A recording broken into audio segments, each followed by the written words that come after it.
بڑے سخت ہیں، اس سے کہ یہ کفار دین کے باغی ہیں اور اللہ کے دین کی جد و جہد میں رکاوٹ بن رہے ہیں۔ رحماء بینہم، آپس میں بڑے رحم دل ہیں، بڑے نرم ہیں، بڑے ایک دوسرے کے غم گسار ہیں، ایک دوسرے کے غم خوار ہیں، ایک دوسرے کی مدد کرنے والے ہیں۔ تراہم رکعا سجدا، تم انہیں دیکھو گے کہ وہ رکوع کرتے ہیں، سجدہ کرتے ہیں، ہر آن اللہ کے حضور جھکے ہوئے ہیں، عاجزی اختیار کرتے ہیں، اللہ کی اطاعت اختیار کرتے ہیں۔ یبتغون فضلا من اللہ ورضوانا، وہ تلاش کرتے ہیں اللہ کا فضل اور اللہ کی رضا۔ سیماہم فی وجوہہم من اثر السجود، ان کی نشانی ہے ان کے چہروں پر سجدوں کے اثرات۔ مراد یہ کہ ان کے چہرے بتا دیتے ہیں کہ یہ بڑے عاجز بندے ہیں۔ عام طور پر مفہوم لیا جاتا ہے کہ یہ جو ماتھے پر نشان آ جاتا ہے نماز کا، یہ بات درست نہیں ہے۔ صحیح تر بات یہ ہے کہ ان کے چہرے بتا رہے ہیں یہ اللہ والے ہیں، یہ ہر آن اللہ کے حضور جھکے ہوئے ہیں، ہر دم اللہ کی رضا چاہتے ہیں، ہر دم اس کی اطاعت کرتے ہیں۔ ان کے چہرے سے، ان کے پورے وجود سے لگتا ہے کہ یہ عاجز بندے ہیں اللہ کے۔ سیماہم فی وجوہہم من اثر السجود، ان کی نشانی ان کے چہروں پر سجدوں کے اثرات ہیں۔ ذالک مثلہم فی التوراۃ، یہ ان کی صفت ہے تورات میں۔ آج بھی تورات کے اندر، جسے اولڈ ٹیسٹمنٹ کہا جاتا ہے، یہ نشانیاں موجود ہیں۔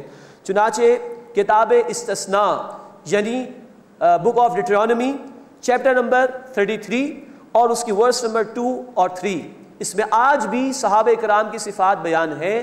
10,000 قدسیوں کا ذکر ہے ان آیات میں جو ڈیٹرانومی کے اندر موجود ہے۔ 10,000 کا وہ لشکر جو فتح مکہ کے موقع پر نبی صلی اللہ علیہ وسلم کے ساتھ تھا، اولڈ ٹیسٹمنٹ میں آج بھی ان کی صفات درج ہیں۔ وَمَثَلُهُمْ فِي الْإِنْجِيلِ، اور انجیل میں ان کی صفت یہ ہے كَزَرْعٍ أَخْرَجَ شَطْأَهُ فَآزَرَهُ فَاسْتَغْلَظَ فَاسْتَوَىٰ عَلَىٰ سُوقِهِ، جیسے کہ ایک کوپل وہ نکلی، پھر اللہ نے اسے قوی کیا، پھر وہ کوپل مضبوط ہو گئی، پھر وہ اپنی نال پر، اپنی ڈنڈی پر کھڑی ہو گئی۔ یعجب الزراع، وہ کسان کو بڑی بھلی لگتی ہے، بہت عمدہ لگتی ہے۔ لیغیظ بہم الکفار، تاکہ ان کافروں کو اس کے ذریعے غصے میں لائے۔ اب یہ صحابہ اکرام کی صفات کا ذکر ہو رہا ہے، اور انجیل میں بھی آج بھی اس کا ذکر موجود ہے۔ چنانچہ book of mark chapter number 4 اور اس کی ورسز 26 سے لے کے 32 تک یہ مثال آج بھی موجود ہے درخت کے حوالے سے۔ اسی طرح book of Matthew chapter number 13 اور اس کی ورسز 31 اور 32 میں درخت کی مثال آج بھی موجود ہے۔ یہ مثالیں تورات میں بھی، انجیل میں بھی، قرآن میں بھی بیان کی گئی ہیں۔ یہاں قرآن نے بیان کیا کہ جیسے کہ ایک کوپل وہ پیدا ہوئی، پھر اللہ نے اسے مضبوط کیا، پھر وہ خوب موٹی ہو گئی، پختہ ہو گئی، پھر وہ اپنی نال، اپنی ڈنڈی پر کھڑی ہو گئی، اور یہ درخت تبانہ ہو گیا۔ کسان کو عمدہ لگتا ہے اور کفار اس کو دیکھ کر غصے میں آتے ہیں۔ یعنی صحابہ کرام رضی اللہ تعالی عنہم اجمعین، ابتداءً ان کی تعداد بہت کم تھی، اکیلے کھڑے ہوئے محمد رسول اللہ صلی اللہ علیہ وسلم، پھر قافلہ بنتا گیا۔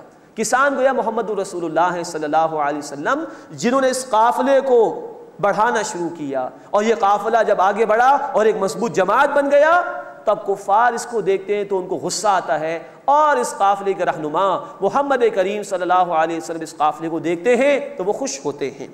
وعد اللہ الذین آمنوا وعملوا الصالحات منہم مغفرۃ واجرا عظیما، وعدہ فرمایا اللہ تعالیٰ نے ان لوگوں سے جو ایمان لائے اور جنہوں نے نیک اعمال کیے ان میں سے، کہ ان کے لیے مغفرت ہے اور اجر عظیم ہے۔ اللہ تعالیٰ صحابہ اکرام رضی اللہ تعالیٰ عنہم اجمعین کی یہ صفات ہمیں بھی اختیار کرنے اور اپنے دین کے لیے محنت کرنے کی توفیق عطا فرمائے۔ بسم اللہ الرحمن الرحیم۔ یا ایھا الذین آمنوا لا تقدموا بین یدی اللہ ورسولہ واتقوا اللہ ان اللہ سمیع علیم۔ اب سورۃ الحجرات کا آغاز ہو رہا ہے۔ یہ سورہ مبارکہ بھی مدنی سورت ہے۔ سورۃ الفتح کی آیت نمبر 28 میں ہم نے پڑھا کہ اللہ کے رسول صلی اللہ علیہ وسلم کو اس لیے بھیجا گیا کہ دین غالب ہو جائے۔ اب جب دین غالب ہو جائے گا انشاءاللہ تعالی، تو ایک ریاست جو کہ اسلامی ریاست ہو، اس کے لیے کیا ہدایات ہیں، اور ملت اسلامیہ کے لیے سیاسی سطح پر، معاشرتی سطح پر کیا ہدایات ہیں، وہ ہدایات ہیں جو اس سورہ مبارکہ میں اللہ تعالیٰ نے بیان فرمائیں۔ تو ایک اسلامی ریاست کے لیے اور ملت اسلامیہ کے لیے اہم ہدایات ہیں جو اس سورہ مبارکہ میں اللہ تعالیٰ نے بیان فرمائیں۔ اس میں ہم دیکھیں گے کہ اہل ایمان کو پہلے رکوع میں دستوری سطح پر، کانسٹیٹیوشنل لیول پر بھی ہدایات عطا کی گئی ہیں۔ اسی طرح امت کے اتحاد کے لیے اور اہل ایمان کو جوڑے رکھنے کے لیے اللہ تعالیٰ نے اس سورہ مبارکہ کے اس رکوع میں، پہلے رکوع میں کچھ ہدایات عطا فرمائی ہیں۔ یا ایھا الذین آمنوا، اے وہ لوگوں جو ایمان لائے ہو، لا تقدموا بین یدی اللہ ورسولہ، مت بڑھاؤ اپنے معاملات کو اللہ تعالیٰ اور اس کے رسول صلی اللہ علیہ وسلم سے آگے، واتقوا اللہ، اور اللہ کا تقوی اختیار کرو، اس کی نافرمانی سے بچو، ان اللہ سمیع علیم، بے شک اللہ تعالیٰ خوب سننے والا، خوب علم رکھنے والا ہے۔ یہ اصل الاصول ہے ایک اسلامی ریاست کے لیے۔ جیسے ایک بندہ مومن کے لیے انفرادی سطح پر توحید کے تقاضے ہیں کہ حاکمیت اللہ کے لیے، اسی کا حکم مانو، ایسے ایک اسلامی ریاست کے لیے، ایک اسلامی گورنمنٹ کے لیے اصل الاصول یہ ہے کہ وہ اپنے کانسٹیٹیوشن میں طے کرے کہ حاکمیت اللہ کے لیے ہے اور کوئی قانون سازی قرآن و سنت کے خلاف نہیں ہو سکتی۔ خوش قسمتی سے یہ بات پاکستان کے کانسٹیٹیوشن میں موجود تو ہے کہ sovereignty belongs to اللہ سبحانہ و تعالی، حاکمیت تو اللہ کے لیے ہے، and no legislation would be made repugnant to the Quran and the Sunnah، اور کوئی قانون سازی قرآن و سنت کے خلاف نہیں ہوگی۔ یہ بات لکھی ہوئی تو موجود ہے لیکن اس پر امپلیمنٹیشن نہیں ہو سکی۔ یہ منافقت ہے ہماری، ایک طرف مانتے ہیں کہ حاکمیت اللہ کے لیے ہے لیکن دوسری طرف اس کی خلاف ورزی بھی کرتے ہیں، وہ قوانین بھی پاس کر دیے جاتے ہیں کہ جو قرآن و سنت کے خلاف ہوتے ہیں۔ تو پہلا اصول یہ دیا گیا کہ اپنے معاملات کو اپنے رب اور اللہ کے رسول صلی اللہ علیہ وسلم سے آگے نہ بڑھاؤ، جو قانون بناؤ وہ قرآن و سنت کے تابع ہونا چاہیے۔ ان اللہ سمیع علیم، بے شک اللہ تعالیٰ خوب سننے والا، علم رکھنے والا ہے۔ یا ایھا الذین آمنوا، اے وہ لوگوں جو ایمان لائے ہو، لا ترفعوا اصواتکم فوق صوت النبی، اپنی آوازوں کو نبی صلی اللہ علیہ وسلم کی آواز سے بلند نہ کرو، ولا تجہروا لہ بالقول کجہر بعضکم لبعض، اور ان کے سامنے اس طرح زور سے بات نہ کرو جیسے آپس میں ایک دوسرے سے بلند آواز میں گفتگو کرتے ہو، ان تحبط اعمالکم، کہیں تمہارے اعمال ضائع نہ ہو جائیں، وانتم لا تشعرون، اس حال میں کہ تمہیں شعور بھی نہ ہو۔ یہ پورے قرآن میں احترام نبوی اور ادب النبی صلی اللہ علیہ وسلم کے حوالے سے حساس ترین آیت ہے۔ کہا گیا کہ اگر تمہاری آواز نبی صلی اللہ علیہ وسلم کی آواز سے بلند ہو گئی تو ساری نیکیاں ضائع ہو جائیں گی اور تمہیں معلوم بھی نہیں ہوگا، اور اگر ان کو اس طرح پکارا جیسے آپس میں ایک دوسرے کے ساتھ لائٹ موڈ میں بات کر لیتے ہو، اس میں کچھ بدتمیزی کا پہلو بھی، بے ادبی کا پہلو بھی ہو سکتا ہے، تو بھی ساری نیکیاں برباد ہو جائیں گی۔ ایک بندہ مومن کو اندازہ کرنا چاہیے کہ اگر آواز سے آواز بلند ہو جائے تو نیکیاں برباد ہو جائیں گی۔ جو لوگ اللہ کے رسول صلی اللہ علیہ وسلم کی سنتوں کا انکار کرتے ہیں ان کا کیا حال ہوگا؟ جو اللہ کے رسول صلی اللہ علیہ وسلم کی سنتوں کا مذاق اڑاتے ہیں، کہیں داڑھی کا مذاق اڑا دیا، کہیں کسی نے اور کسی سنت کی پیروی کی اس کا مذاق اڑا دیا، کیا حال ہوگا ان کا؟ پھر وہ لوگ کہ جب مختلف معاملات زندگی آتے ہیں سامنے، نکاح کا موقع، میت کا موقع، تو واضح طور پر سنت کی تعلیمات موجود ہوتی ہیں ان کے سامنے، اس موقع پر کہا بھی جاتا ہے کہ بھائی سنت میں تو اس طرح ہے، یہ تعلیمات ہیں۔ اس موقع پر عام طور پر رویہ یہ ہوتا ہے کہ بھائی آپ اپنے کام سے کام رکھیں، کچھ برادری کے بھی تقاضے ہیں، کچھ معاشرے کا بھی چلن دیکھنا چاہیے، ہمیں بھی زندگی بسر کرنی ہے۔ گویا اس موقع پر اللہ کے رسول صلی اللہ علیہ وسلم کی سنت کو نیچے کر دیا جاتا ہے، جو جی چاہتا ہے، جو برادری کہتی ہے، جو معاشرے کا چلن ہے اس کو اوپر کر دیا جاتا ہے۔ یہ کتنی بڑی گستاخی ہو جائے گی اللہ کے رسول صلی اللہ علیہ وسلم کی شان میں۔ پھر ایک بندہ مومن کو سوچنا چاہیے کہ اللہ کے رسول صلی اللہ علیہ وسلم کی 23 برس کی زندگی اللہ کے دین کی دعوت کو عام کرنے میں، اللہ کے دین کے احکامات کو نافذ کرنے میں لگی۔ اگر کوئی اس زندگی کو پسند نہیں کر رہا اور دین کے لیے محنت نہیں کر رہا، اس کے مقابلے میں دنیا ہی پر راضی ہو کر بیٹھ گیا ہے، اس کو بھی سوچنا چاہیے کتنی بڑی گستاخی ہو جائے گی رسول اللہ صلی اللہ علیہ وسلم کی شان میں۔ اللہ ہمیں ان تمام باتوں سے محفوظ فرمائے اور اپنے حبیب صلی اللہ علیہ وسلم کا کامل ادب اور احترام کرنے، ان کی تعلیمات پر عمل کرنے اور ان کا جو مشن تھا اس میں شریک ہونے کی اللہ ہمیں توفیق عطا فرمائے۔ ان تحبط اعمالکم، کہ تمہارے اعمال ضائع ہو جائیں گے، وانتم لا تشعرون، اور تمہیں اس کا شعور تک نہیں ہوگا۔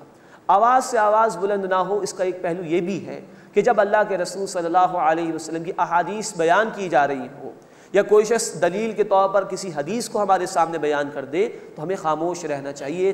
ادب یہ ہے کہ توجہ سے حدیث مبارکہ کو سنا جائے۔ ہاں کسی مسئلے میں کوئی اختلاف ہو گیا تو کسی حدیث کے متعلق تحقیق بعد میں کی جا سکتی ہے، لیکن جہاں احادیث مبارکہ کسی درس کی صورت میں بیان ہو رہی یا کسی نے دلیل کے طور پر بیان کر دی تو ہمیں خاموشی اختیار کرنی چاہیے، یہ ادب کا تقاضا ہے۔ ان الذین یغضون اصواتهم عند رسول اللہ، بے شک جو لوگ اللہ کے رسول صلی اللہ علیہ وسلم کے حضور میں اپنی آوازیں نیچی رکھتے ہیں، اولئک الذین امتحن اللہ قلوبهم للتقوی، یہ وہ لوگ ہیں کہ جن کے دلوں کو اللہ تعالیٰ نے تقوی کے لیے آزما لیا ہے، کہ ہاں یہ جو اپنی آوازیں پست رکھتے ہیں، نیچی رکھتے ہیں، ان کے دلوں میں تقوی موجود ہے۔ لہم مغفرۃ واجر عظیم، ان کے لیے مغفرت اور اجر عظیم ہے۔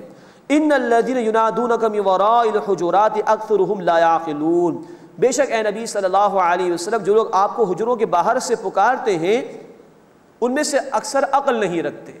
یہ ایک وفد کی طرف، ایک ڈیلیگیشن کی طرف اشارہ ہے۔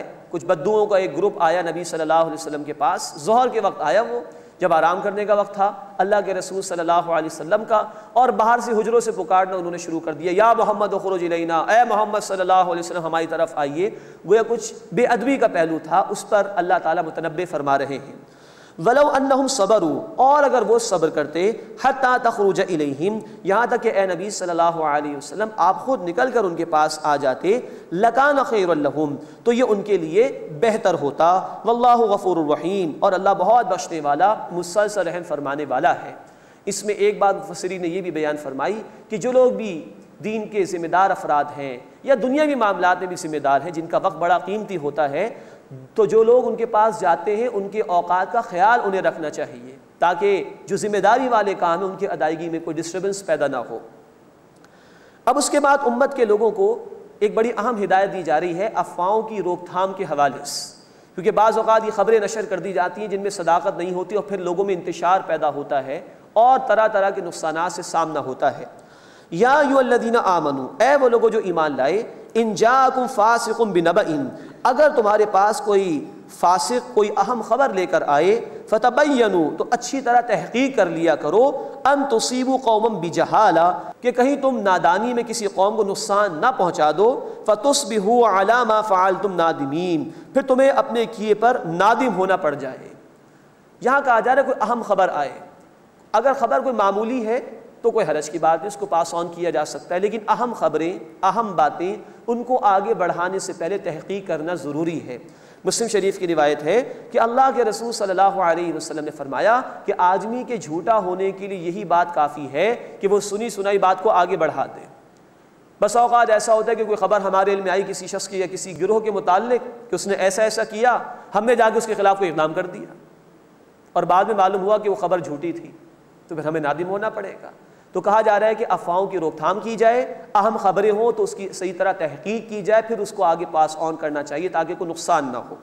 وَاعْلَمُوا أَنَّ فِيكُمْ رَسُولَ اللَّهِ، اور جان لو کہ تمہارے درمیان اللہ کے رسول موجود ہیں۔ اب یہ ان صحابہ کرام و صحابیات سے بھی خطاب ہے کہ جن سے رسول اکرم صلی اللہ علیہ وسلم کا کوئی رشتہ بھی تھا، کہ اصل حیثیت اللہ کے رسول صلی اللہ علیہ وسلم کی وہ رسول کی ہے، ہاں وہ کسی کے والد بھی ہیں، شوہر بھی ہیں، لیکن وہ رشتہ بعد میں ہے، اول رشتہ وہ رسول والا۔ لو یطیعکم فی کثیر من الامر لعنتم، اگر وہ اکثر کاموں میں تمہاری بات مان لیں تو تم تکلیف میں پڑ جاؤ گے۔ ولکن اللہ حبب الیکم الایمان، لیکن اللہ نے ایمان کو تمہارے لیے محبوب بنا دیا، یعنی اللہ کے رسول کی پیروی کرنے میں ہی تمہارے لیے بھلا ہے، انہی کی بات کو مانو۔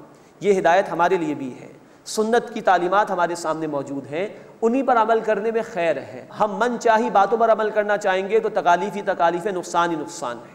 ہاں جو اللہ کے حبیب نے بیان فرما دیا صلی اللہ علیہ وسلم، اس کی پیروی کی جائے تو خیر ہی خیر ہے۔ اب صحابہ کرام کی عظمت کو اللہ تعالیٰ بیان فرما رہے ہیں، وَلَكِنَّ اللَّهَ حَبَّبَ إِلَيْكُمُ الْإِيمَانَ، لیکن اللہ نے ایمان کو تمہارے لیے محبوب بنا دیا، وَزَيَّنَهُ فِي قُلُوبِكُمْ، اور اسے تمہارے دلوں میں مزین فرما دیا۔ حقیقی ایمان دل میں ہوتا ہے، اس کی طرف بھی اشارہ ہے۔ وَكَرَّهَ إِلَيْكُمُ الْكُفْرَ وَالْفُسُوقَ وَالْعِصْيَانَ، اور تمہارے لیے ناپسند فرما دیا کفر کو اور گناہ کو اور نافرمانی کو۔ اولئک هم الراشدون، یہی لوگ ہدایت پانے والے ہیں۔ فضلا من اللہ ونعما، اللہ کے فضل اور نعمت سے، واللہ علیم حکیم، اور اللہ تعالیٰ خوب علم رکھنے والا، حکمت والا ہے۔ اللہ تعالیٰ یہ الفاظ ہمارے حق میں بھی قبول فرمائے۔ اللہم حبب الینا الایمان، اے اللہ ہمارے لیے ایمان کو محبوب فرما دے۔ وَزَيِّنْهُ فِي قُلُوبِنَا، اے اللہ اس ایمان کو ہمارے دلوں میں جما دے۔